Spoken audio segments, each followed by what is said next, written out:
अस्सलामु अलैकुम नाजरीन, साहिबान न्यूज के साथ मैं हूं नाइला भट्टी। सबसे पहले शामिल करते हैं आज की अहम खबर शामिल करते हैं सियालकोट से। हमारे ब्यूरो चीफ मोहम्मद यूनुस चौधरी के मुताबिक डिप्टी कमिश्नर मोहम्मद जुल्करनैन ने कहा है कि वज़ीर आला पंजाब मरियम नवाज शरीफ के विजन के मुताबिक सुथरा पंजाब प्रोग्राम के तहत जिला सियालकोट की देहात की सफाई का आगाज़ कर दिया गया।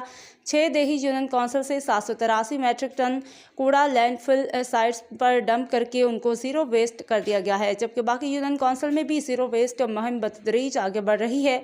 ये बात उन्होंने तहसील पसरूर के देहात मालीपुर में हैवी मशीनरी के इस्तेमाल से रोटियां की लिफ्टिंग का जायजा लेने के दौरान बताई। Deputy director local government Umar Amjad Baig भी इस मौका पर मौजूद थे। डिप्टी कमिश्नर मोहम्मद जुल्करनैन ने कहा कि वज़ीर आला पंजाब की हिदायत के मुताबिक लोकल गवर्नमेंट डिपार्टमेंट की ज़ेर निगरानी हर यूनियन कौंसिल में कम से कम सैनिटरी वर्कर्स और 3 लोडर रिक्शों की मदद से door to door waste collection का मुतलका गाँव में कायम आरसी कूड़ा कलेक्शन पॉइंट पर जमा किया जाएगा, जहां से ज़िला कौंसिल हैवी मशीनरी एक्सकेवेटर्स और ट्रैक्टर ट्रॉली की मदद से लिफ्ट करके लैंडफिल साइट्स पर हिफ्ज़ान सेहत के असूलों के मुताबिक डंप करेंगे, ताकि ज़ीरो वेस्ट होने के बाद दोबारा रोटियां यानी बल्क वेस्ट जमा ना हो।